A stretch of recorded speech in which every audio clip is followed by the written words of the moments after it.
Hello అండి. Welcome to film diary. ఇప్పటివరకు మనం చాలా బిగ్ బాస్‌లు చూసాం. చాలా సీజన్‌లు చూసాం. కొన్ని సీజన్‌లు ఏంటంటే మనకి స్టార్టింగ్ సీజన్‌లో వచ్చేసి మనకి చాలామంది తెలిసిన వాళ్ళు అంటే మూవీ ఆర్టిస్టులు ఇలాంటోళ్ళు అంటే కొంతమంది మూవీస్ లేక కొంచెం ఖాళీగా ఉన్నోళ్ళు మంచి ఫేమ్ చూసొచ్చి కొంచెం డీలా పడినోళ్ళు ఇలాంటోళ్ళందరూ రావడం వల్ల మనకు చాలా ఇంట్రెస్టింగ్‌గా అనిపించింది. అది కూడా మనకి కొత్తగా పెట్టడం వల్ల మనకు చాలా ఇంట్రెస్టింగ్‌గా అనిపించింది. సో, అది రాను రాను ఏమైందంటే కొంచెం తెలియని వాళ్ళు అన్నోన్ పర్సన్ అంటే అంత ఎక్కువగా తెలీదు. బిగ్ బాస్‌లోకొచ్చిన తర్వాత ఆళ్ళకంటూ కొంచెం ఫేమ్ ఇంకొంచెం పెరగడం జరిగింది. అలాంటోళ్ళందరూ రావడం మొదలైంది. కానీ ఆహ్, రాను రాను సీజన్ రాను రాను కొంచెం స్టార్టింగ్‌లో అంటే ఫస్ట్ 1 వీక్ వరకు అంత క్రేజ్ ఉండేది కాదనమాట బిగ్ బాస్‌కి. ఈ సీజన్ ఏంటంటే కొంచెం స్పెషల్ అని చెప్పొచ్చు. ఎందుకంటే రావడంతోనే ఫస్ట్ డే, సెకండ్ డేలోనే హీట్ ఎక్కించడం మొదలుపెట్టారు. అంటే ఈ స్టార్టింగే మనకి ఎలా ఉందంటే చాలా ఇంట్రెస్ట్ పెరిగిపోయింది జనాలందరికి. అంటే ఎప్పుడెప్పుడొస్తదా? అంటే ఎపిసోడ్ ఎప్పుడు రిలీజ్ అవుద్దా? అని జెప్పేసి చూడటం చాలా ఈగర్‌గా చూడటం, ఎదురు చూడటం, ఎపిసోడ్ కోసం చూడటం ఇలా ఎక్కువైపోయింది. అంటే గతంతో పోలిస్తే 'బిగ్ బాస్ 8' అన్నది ఇంకొంచెం స్టార్టింగ్ నుంచే కొంచెం ఎక్కువగా ఆహ్, ఆదరణ పొందిందని జెప్పొచ్చు. మొత్తానికి ఈ ఇప్పుడు నామినేషన్‌లో ఉన్నది ఎవరు అంటే 'బేబక్క', 'సోనియా', 'పృథ్వీ', ఇంకా 'మణికంఠ', ఇంకా 'విష్ణుప్రియ', 'శేఖర్ పాషా' వీళ్ళు నామినేషన్‌లో ఉన్నారు. సో, వీళ్ళకి ఎవరు ఓటింగొస్తారు, ఎవరు వెళ్తారు అన్నది మనం వీక్ అంతా అంటే పడే ఓట్లని బట్టి డిసైడ్ అవుతుంది. అంటే ఈ వీక్ అంతా వాళ్ళు ఎలా పెర్ఫార్మ్ చేస్తారు, ఎవరికి ఎక్కువ ఆదరణొస్తది, ఇదన్నది మనకి వీకెండ్‌లో తెలుస్తది. ఎవరు ఎలిమినేట్ కాబోతున్నారన్నది. సో, వీళ్ళు మాత్రమే ఇప్పుడు ఎలిమినేషన్‌లో ఉన్నారు. మిగతా ముగ్గురొచ్చేసి వాళ్ళకి చీఫ్స్ అవ్వడం వల్ల వాళ్ళు నామినేషన్‌లో లేరు. ఇప్పుడు ఈ ఎపిసోడ్‌లో బాగా మెయిన్ టాపిక్ ఏంటంటే, మనం దేనికోసం మాట్లాడుకోవాల్సొస్తుందంటే Manikantha. Manikantha centre of attraction అయిపోయాడు. అంటే తను ఈ ఎపిసోడ్‌లో చాలా తన ఫ్లాష్ బ్యాక్ చెప్పడం జరిగింది. ఫ్లాష్ బ్యాక్స్ అన్నీ అందరికీ ఉంటాయి. సో, అతని బాధ అతనికుంది. కాకపోతే ఏంటంటే, తను తన బాధను తనలో అణుచుకోలేకపోతున్నాడు. అంటే ఉంచుకోలేకపోతున్నాడు. అంటే కొంచెం చైల్డిష్‌గా బిహేవ్ చేస్తున్నాడు. అంటే ప్రాబ్లమ్స్ అన్నీ అందరికీ ఉంటున్నాయి. కానీ ఈయనేం చేస్తున్నాడంటే, చాలా చిన్న పిల్లోడు మనస్తత్వంలా బిహేవ్ చేస్తున్నాడు. ట్రాన్స్‌పరెంట్‌గా ఉంటాను అని చెప్పేసి అంటున్నాడు. కానీ ఈ ఆటలో బిగ్ బాస్‌లో ట్రాన్స్‌పరెంట్‌గా ఉండటం అతని గేమ్ ప్లాన్స్ అతనికి ఉండొచ్చు.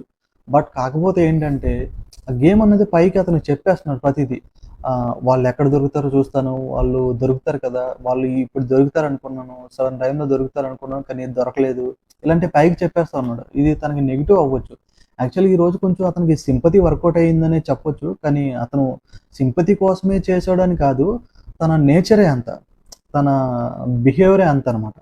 తన బిహేవియరే అంత అలా ఉండడం వల్ల తను కొన్ని అలా ఓపెన్ అప్ అయిపోతున్నాడు.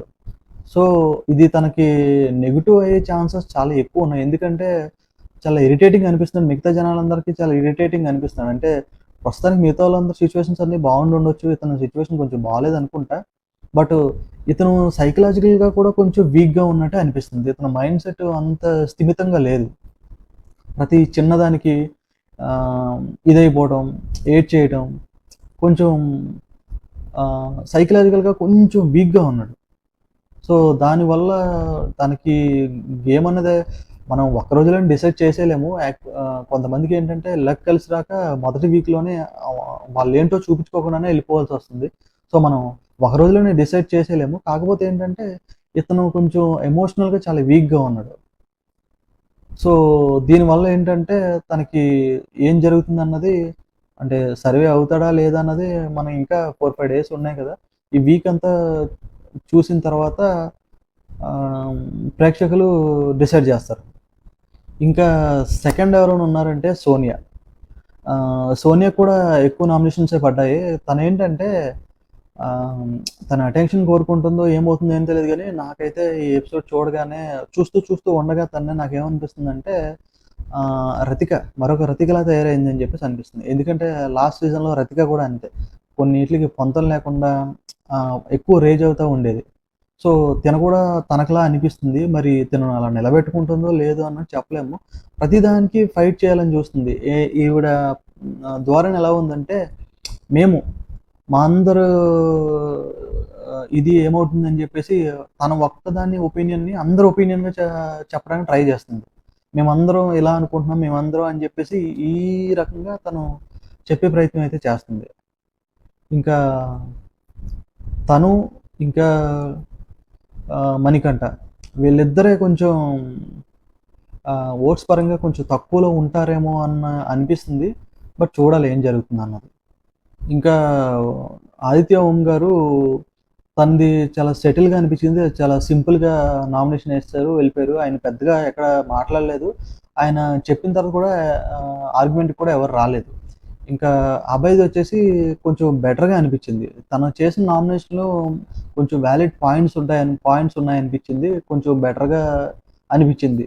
ఇంకా విష్ణుప్రియ కూడా కొంచెం బెటర్‌గానే చెప్పింది. వీళ్ళిద్దరి పాయింట్స్ కొంచెం కరెక్ట్‌గా అనిపించినియి నాకు. నాకు అభయ్‌దయితే ఈరోజు చాలా బెటర్ అనిపించింది. అభయ్ ఏసిన నామినేషన్ అయితే కొంచెం చాలా బెటర్‌గా అనిపించింది నాకైతే. ఇంకా బేబక్క ఇంకా సీత వీళ్ళిద్దరి అయితే ఇంకా కర్రీసు, కుక్కరు అని జెప్పేసి ఇంకా అలాగలాగే అంటా ఉన్నారు. ఇంకా మధ్యలో సోనియా కూడా ఫుడ్ మీద గట్టిగా పడింది. అంటే బేబక్క ఇలా చేసింది. కుక్కర్ పని చేయకపోతే తను మాత్రం ఏం చేస్తది పాపము రావడమే తను బేబక్క అందరికీ వంట చేసి పెట్టాలి. అందరికీ హెల్ప్ చేయాలన్న ఉద్దేశంతోనే తను ట్రై చేసింది. బట్ ఏం జరిగిందిక్కడ ఆహ్, కానీ ఆ కుక్కర్ పని చేయకపోవటమో, లేకపోతే దాన్ని టెక్నికల్‌గా దాన్ని ఎలా ఆపరేట్ చేయాలన్నది తనకి ఐడియా లేదనమాట. సో, దానివల్ల కొంచెం డిలే జరిగింది. దానికోసం ఈవిడ సోనియా చాలా రాద్ధాంతం చేయడం జరిగింది. ఇదైతే కరెక్ట్ కాదు.